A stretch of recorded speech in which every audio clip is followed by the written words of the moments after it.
Hello there, dear friends, and welcome once again to the Relaxed Fantasy Review.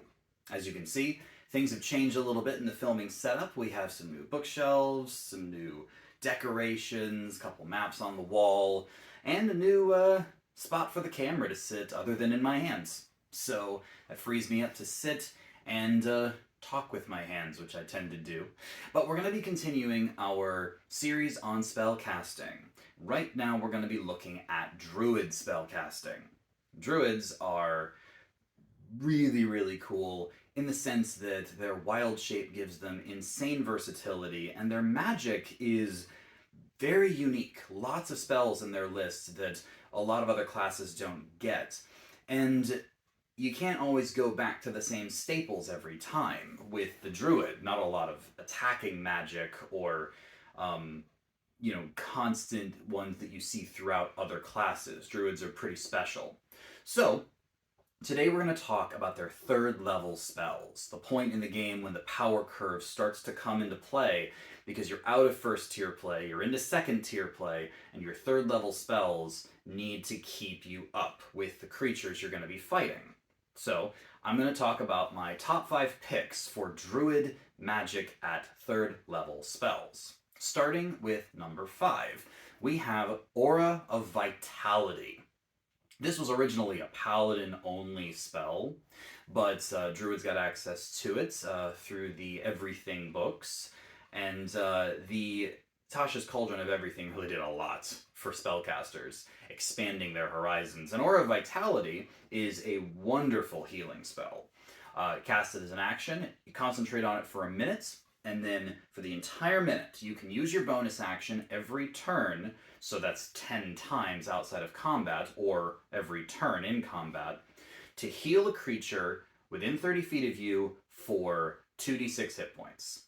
It's not a huge amount of hit points, but the fact that you can do it with one spell slot 10 times is actually really good action economy, plus it's only your bonus action after the first turn.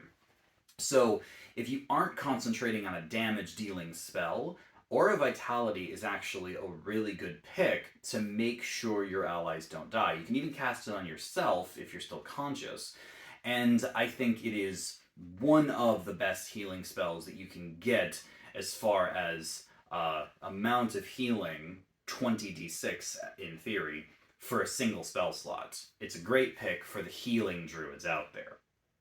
Now, number 4 on the list is a bit of a weird one because it has 2 purposes. It's plant growth. The main purpose of this spell is that you can designate an area that is 100 feet.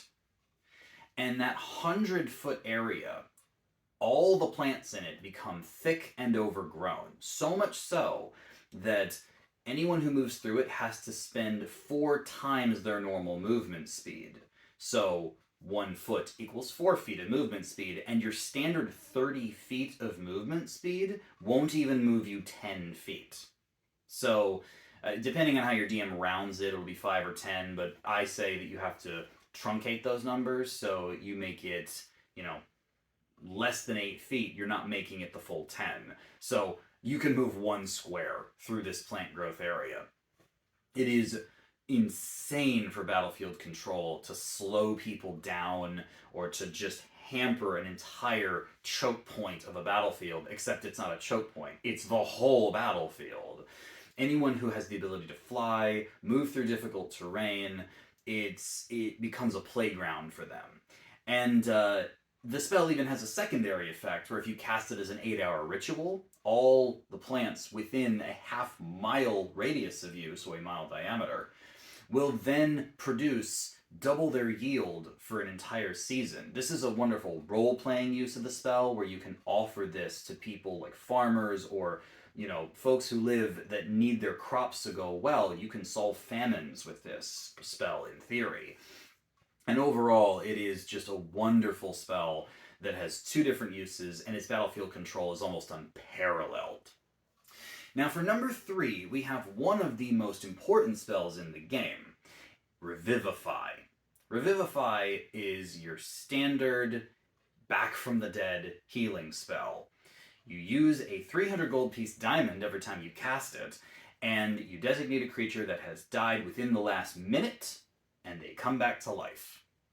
This is one of those moments when the healing spell didn't stick, or the person got insta-killed by a trap or a massive attack, and you really don't want to re-roll your character. You really don't want to.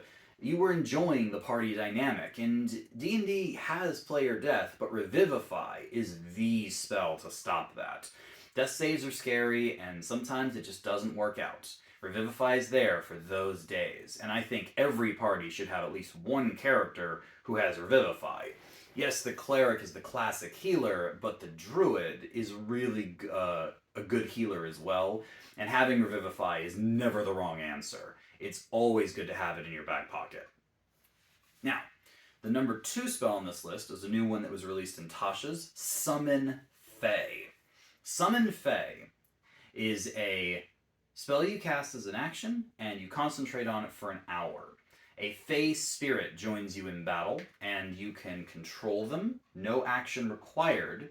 They act immediately after your initiative, and they are another helpful body on the battlefield. They've got some good stats to boot. Decent armor, a flying speed, sword attacks, which they even get multi-attack if you upcast the spell.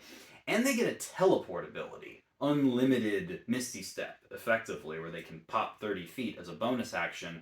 And, depending on which type of Fae you summon, they can either make Magical Darkness, a Charm effect, or even advantage on their next attack, based on after they perform their Misty Step. So they want to do this basically every turn.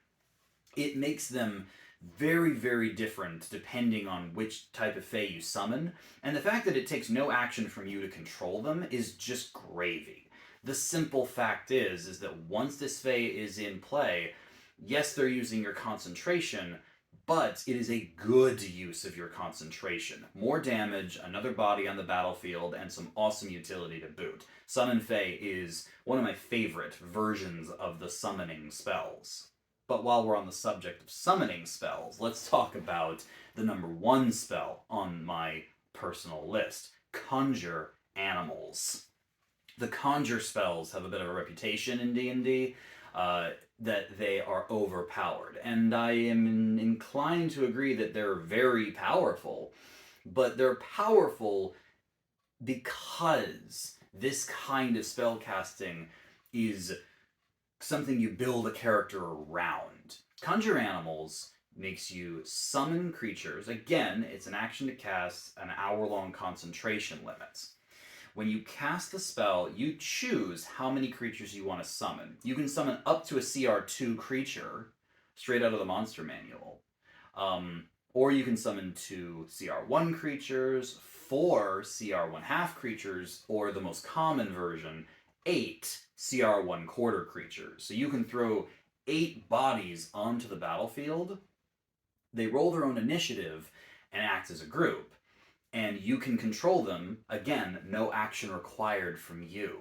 So, no harm on your action economy, only taking your concentration up, and you have 8 more bodies. That usually triples the size of your average adventuring party. And no, they're not full adventurers, but they will take hits and deliver damage, and if you... This spell can either be very powerful or broken. It doesn't specify in the spell that you get to choose the animals. It actually leaves that to your DM to decide.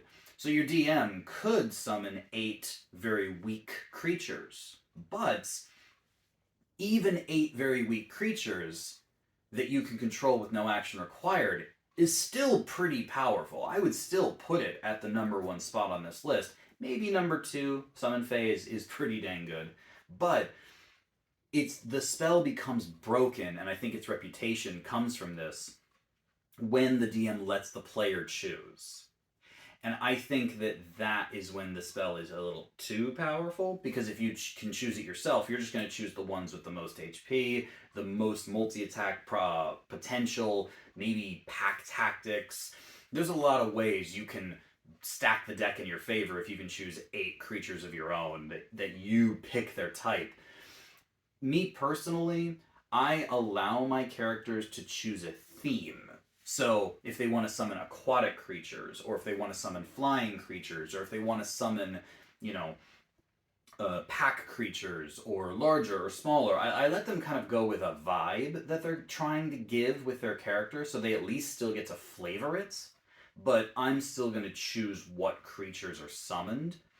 I'm not going to screw my players over, though. Any good DM knows that this is a spell that can make or break the game, and simply choosing balanced creatures that a third level spell is worthy of, that is how you would appropriately use this spell, in my opinion. And I think Conjure Animals is flavorful and fun and extremely powerful, and definitely is the Druid's #1 pick. Unless you have something in mind other than summoning specifically, this is the best use of your concentration, for my money, that any Druid could use.